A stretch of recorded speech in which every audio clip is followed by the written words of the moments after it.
H D. ದೇವೇಗೌಡರಂತೆ ಬಿ.ಎಲ್. Santosh ಕೂಡ ಸ್ವಾರ್ಥಿ. ಸಂತೋಷ್ರನ್ನ ಗೌಡರಿಗೆ ಹೋಲಿಕೆ ಮಾಡಿದ್ದೇಕೆ? ರಾಜಕೀಯ ಭೀಷ್ಮನಿಗೆ ಹೋಲಿಕೆಯಾಗ್ತಾರಾ ಬಿ.ಎಲ್. ಸಂತೋಷ್? ದೊಡ್ಡ ಗೌಡರಿಗೆ ಹೋಲಿಕೆ ಮಾಡಿದ್ದೇಕೆ ಸಂತೋಷ್ಗೆ?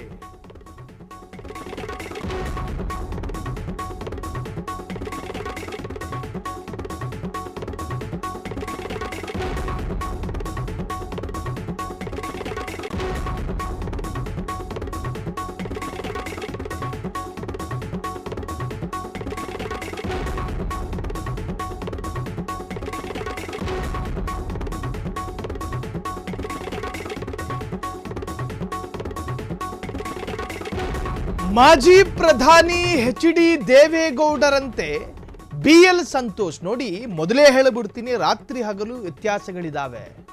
ಎಲ್ಲಿಯ ಎಚ್.ಡಿ. ದೇವೇಗೌಡರು, ಎಲ್ಲಿಯ ಬಿ.ಎಲ್. ಸಂತೋಷ್? ಎಚ್.ಡಿ. ದೇವೇಗೌಡರು ಕಂಡ ರಾಜಕೀಯ ಆಳವನ್ನ ಬಿ.ಎಲ್. ಸಂತೋಷ್ ಊಹೆ ಮಾಡಿಕೊಳ್ಳೋದಕ್ಕೂ ಸಾಧ್ಯ ಇಲ್ಲ. ಎಚ್.ಡಿ. ದೇವೇಗೌಡರು ಅನುಭವಿಸಿದ ರಾಜಕೀಯ ಯಾತನೆ ಮತ್ತು ಸಂತೋಷವನ್ನ ಬಿ.ಎಲ್. ಸಂತೋಷ್ ಕಲ್ಪನೆ ಮಾಡಿಕೊಳ್ಳೋದಕ್ಕೂ ಸಾಧ್ಯ ಇಲ್ಲ. ಎತ್ತನಿಂದೆತ್ತ ಸಂಬಂಧ ಅನ್ನೋ ಹಾಗೆ ಎಲ್ಲಿಂದ ಎಲ್ಲಿಗಿದು? ಎಚ್.ಡಿ. ದೇವೇಗೌಡರಿಗೂ ಬಿ.ಎಲ್. ಸಂತೋಷ್ ಅಂದರೆ ಇದು ಎಚ್.ಡಿ. ದೇವೇಗೌಡರಂತೆ ಬಿ.ಎಲ್. ಸಂತೋಷ್ ಸ್ವಾರ್ಥಿ ಅಂತ ಯಾರೋ ವ್ಯಾಖ್ಯಾನಿಸಿದ್ದಾರೆ. ಅದಕ್ಕೆ ಸಂಬಂಧಪಟ್ಟ ಆಗಿರುವಂತಹ ಸುದ್ದಿ ಇದು. ದೊಡ್ಡ ಗೌಡರಿಗೆ ಹೋಲಿಕೆ ಮಾಡಿದ್ದೇಕೆ ಸಂತೋಷ್ಗೆ ದೊಡ್ಡ ಗೌಡರನ್ನ ಹೋಲಿಕೆ ಮಾಡಿದ್ದೇಕೆ ಅಂತ. ಗೌಡರ ಗುಣ ಏನಿದೆ ಸಂತೋಷ್ನಲ್ಲಿ? ಬಿಜೆಪಿ ಅವರು ಸಂತೋಷ್ಗೆ ಹೆದರೋದು ಯಾಕೆ ಎನ್ನುವಂತಹ ವಿಚಾರಕ್ಕೆ ಸಂಬಂಧಪಟ್ಟ ಹಾಗೆ ಇಲ್ಲಿ ಬಿ.ಎಲ್. ಸಂತೋಷ್ ಏನು ಮಾಡಿದ್ರು, ದೇವೇಗೌಡರು ಏನೇನು ಮಾಡಿದ್ದಾರೆ, ಇದಕ್ಕೆ ಹೋಲಿಕೆ ಮಾಡೋದಕ್ಕೆ ಈ ಕರ್ನಾಟಕದ ಇತಿಹಾಸದಲ್ಲಿ ಯಾರಿಗೂ ಸಾಧ್ಯ ಇಲ್ಲ ಬಿಡಿ. ಆದರೆ ಬಿ.ಎಲ್. ಸಂತೋಷ್ಗೂ ಮತ್ತು ದೇವೇಗೌಡರಿಗೂ ಹೋಲಿಕೆಯಾಗುವಂತಹ ರಾಜಕೀಯ ಗುಣಗಳಿದಾವಂತೆ. ಹಾಗಾದರೆ ಏನದು ಗುಣ? ಯಾಕೆ ಬಿ.ಎಲ್. ಸಂತೋಷ್ರನ್ನ ರಾಜಕೀಯ ಭೀಷ್ಮ ದೇವೇಗೌಡರಿಗೆ ಹೋಲಿಸಲಾಯಿತು? ದೇವೇಗೌಡರು ಜೊತೆಗಾರರಿಗೆ ಸಿಎಂ ಆಗುವ ಕನಸು ಬಿತ್ತಿದ್ರಂತೆ. ಸಿಎಂ ಕನಸು ಬಿತ್ತಿ ಗೌಡರು ಬೇಳೆ ಬೇಯಿಸಿಕೊಳ್ಳುತ್ತಿದ್ದರಂತೆ.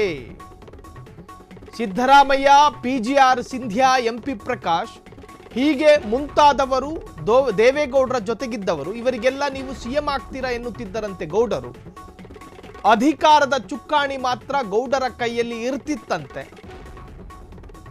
ಆದರೆ ದೇವೇಗೌಡರು ಕೆಲ ನಾಯಕರಿಗೆ ರಾಜಕೀಯ ಗುರು, ಕೆಲವರಿಗಲ್ಲ ಸಾಕಷ್ಟು ನಾಯಕರಿಗೆ ರಾಜಕೀಯ ಗುರುಗಳಾಗಿದ್ದವರು.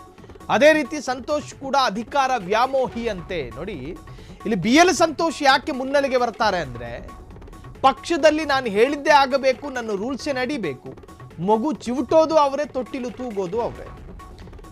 ಕರ್ನಾಟಕದ ಬಿಜೆಪಿ ರಾಜಕಾರಣಿಗಳ ಇತಿಹಾಸದಲ್ಲಿ ಬಿಜೆಪಿಯ ಅಗ್ರಗಣ್ಯ ನಾಯಕ ಅಂದರೆ ಅದು ಬಿ.ಎಸ್. ಯಡಿಯೂರಪ್ಪ.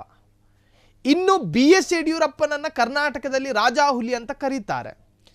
ರಾಜಕೀಯ ಒಂದರ್ಥದ ಚಾಣಕ್ಯನೇ ಸರಿ ಕರ್ನಾಟಕದ ಪಾಲಿಗೆ. ಇನ್ನು ರಾಜ್ಯದ ಬಿ.ಎಸ್. ಯಡಿಯೂರಪ್ಪ ಮತ್ತು ಕೇಂದ್ರದ ಬಿ.ಎಲ್. ಸಂತೋಷ್ ಇಬ್ಬರಿಗೂ ಕೂಡ ಸಂಘ ಪರಿವಾರದ ಹಿನ್ನೆಲೆಗಳಿದ್ದಾವೆ. RSSನ ನಿರ್ದೇಶನಗಳು ಇಬ್ಬರಿಗೂ ಕೂಡ ಬರ್ತಾವೆ. RSSನ ಕೃಪಕಟಾಕ್ಷ ಇಬ್ಬರ ತಲೆ ಮೇಲೂ ಇದೆ. ಹಾಗಿದ್ರೂ ಕೂಡ ಇಬ್ಬರಿಗೂ ಆಗೋದಿಲ್ಲ. ಸಾಂಪ್ರದಾಯಿಕವಾದ ರಾಜಕೀಯ ಶತ್ರುಗಳು. ಬಿ.ಎಸ್. ಯಡಿಯೂರಪ್ಪರನ್ನ ರಾಜಕೀಯವಾಗಿ ಮುಗಿಸೋದಕ್ಕೆ ಬಿ.ಎಲ್. ಸಂತೋಷ್ ಹೂಡಿದ ಸೂತ್ರಗಳು, ಬಿ.ಎಲ್. ಸಂತೋಷ್ ಹೆಣದ ಷಡ್ಯಂತ್ರ, ಬಿ.ಎಲ್. ಸಂತೋಷ್ ಪ್ರಯೋಗ ಮಾಡಲಾದ ಪ್ರಯೋಗಗಳು ಇವೆಲ್ಲವೂ ವಿಫಲ ಆಗಿತ್ತು. ಹಾಗಾಗಿ ಬಿ.ಎಲ್. ಸಂತೋಷ್ ಏನು ಆಯ್ಕೆ ಮಾಡ್ಕೊಂಡ್ರು? ರಾಜ್ಯದ ಒಂದಷ್ಟು ನಾಯಕರನ್ನ ಗುಡ್ಡೆ ಹಾಕೊಳ್ಳೋದು, ಅವರ ಮುಖಾಂತರವಾಗಿ ಬಿ.ಎಸ್. ಯಡಿಯೂರಪ್ಪರ ಕುಟುಂಬದ ವಿರುದ್ಧ ಹರಿಹಾಯೋದು. ಉದಾಹರಣೆ, ಯತ್ನಾಳ್ನನ್ನ ಬಂಡಾಯವಾಗಿ ಸೃಷ್ಟಿ ಮಾಡಿದ್ದು ಇದೇ ಬಿ.ಎಲ್. ಸಂತೋಷ್. ಯತ್ನಾಳ್ ಜೊತೆಗೆ ರಮೇಶ್ ಜಾರಕಿಹೊಳಿಯನ್ನ ಛೂ ಬಿಟ್ಟಿದ್ದು ಇದೇ ಬಿ.ಎಲ್. ಸಂತೋಷ್. ಯತ್ನಾಳ್ ಭುಜಬಲಕ್ಕೆ ಪ್ರತಾಪ್ ಸಿಂಹರನ್ನ ಹಿಂದೆ ಬಾಗಿಲಿಂದ ಕಳಿಸ್ಕೊಟ್ಟಿದ್ದು ಇದೇ ಬಿ.ಎಲ್. ಸಂತೋಷ್. ಇದೇ ಯತ್ನಾಳ್ ಜೊತೆಗೆ ಸಿದ್ದೇಶ್ವರ್ ಜೊತೆಗೆ ಡಾಕ್ಟರ್ ಕೆ ಸುಧಾಕರ್ ಇತ್ತೀಚೆಗೆ ಅಷ್ಟೇ ಅವರು ಕೂಡ ಚರ್ಚೆಗೆ ಬರ್ತಾ ಇದ್ದಾರೆ.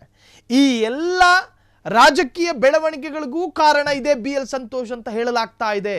ಇದು ನಾವು ಭವಿಷ್ಯ ನುಡಿತಾ ಇರೋದಲ್ಲ, ರಾಜಕೀಯ ವಿಶ್ಲೇಷಕರ ಅಭಿಪ್ರಾಯ. ಕಾರಣ ಇಲ್ಲಿ ಬಿ.ಎಸ್. ಯಡಿಯೂರಪ್ಪ ಮತ್ತು ಬಿ.ವೈ. ವಿಜಯೇಂದ್ರ ಇಬ್ಬರ ರಾಜಕೀಯ ಭವಿಷ್ಯವನ್ನು ಹಾಳು ಮಾಡಬೇಕು. ಆ ಹಾಳು ಮಾಡೋದಕ್ಕೆ ಏನು ಬೇಕಾದರೂ ಮಾಡ್ತಾರೆ ಕೇಂದ್ರದ ಬಿ.ಎಲ್. ಸಂತೋಷ್ ಅಂತ ಬಿಜೆಪಿಯ ನಾಯಕರೇ ಹೇಳ್ಕೊಂಡು ತಿರುಗಾಡ್ತಾ ಇದ್ರು. ಹಾಗಿರುವಾಗ ರೇಣುಕಾಚಾರ್ಯರಿಗೂ ಕೂಡ ಬಿ.ಎಲ್. ಸಂತೋಷ್ ಮೇಲೆ ಒಳ್ಳೆಯ ಅಭಿಪ್ರಾಯಗಳಿಲ್ಲ. ಪಿ ರಾಜೀವ್ಗೂ ಕೂಡ ಈಗಿನ ಶಾಸಕರು ಪಿ ರಾಜೀವ್, ಮಾಜಿ ಶಾಸಕರು ರೇಣುಕಾಚಾರ್ಯ, ಇವರಿಗೂ ಕೂಡ ಬಿ ಎಲ್ ಸಂತೋಷ್ ಮೇಲೆ ಒಳ್ಳೆಯ ಅಭಿಪ್ರಾಯಗಳಿಲ್ಲ. ಆದರೆ ಬೆರಳೆಣಿಕೆಯ ನಾಯಕರು ಮಾತ್ರ ಬಿ ಎಲ್ ಸಂತೋಷ್ಗೆ ಜಿಂದಾಬಾದ್ ಕೂಗ್ತಾರೆ.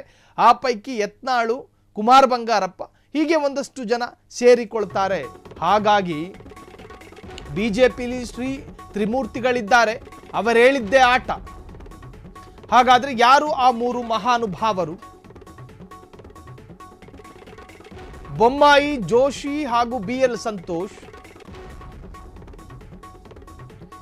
ಇವರಿಚ್ಛೆಯಂತೆ ಪಕ್ಷ ಸಂಘಟನೆ ಆಗಬೇಕು ಎನ್ನುವ ಸ್ವಾರ್ಥ. ಕೊನೆಗೆ ಬೊಮ್ಮಾಯಿ ಪಕ್ಷ ಅಧ್ಯಕ್ಷರಾದ್ರೂ ಅಚ್ಚರಿ ಇಲ್ಲ.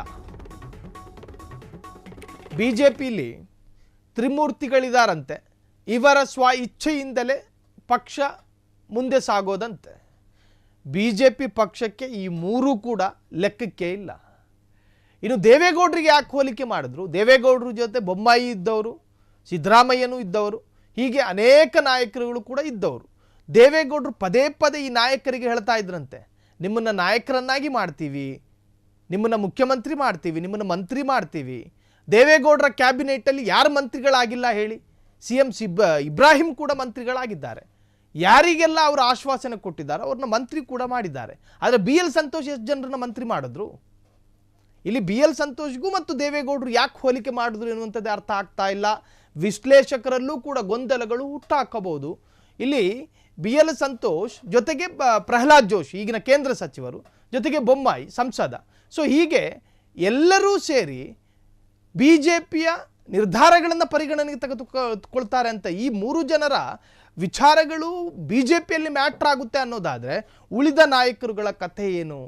ಒಟ್ಟಾರೆ ದೇವೇಗೌಡರಿಗೂ ಮತ್ತು ಬಿ ಎಲ್ ಸಂತೋಷ್ಗೂ ಹೋಲಿಕೆ ಮಾಡೋದಾದರೆ ಅಲ್ಲಿ ರಾತ್ರಿ ಹಗಲಿನ ವ್ಯತ್ಯಾಸಗಳು ಕಾಣುತ್ತೆ ಎನ್ನುವಂತಹದ್ದು ನಿಸ್ಸಂದೇಹ.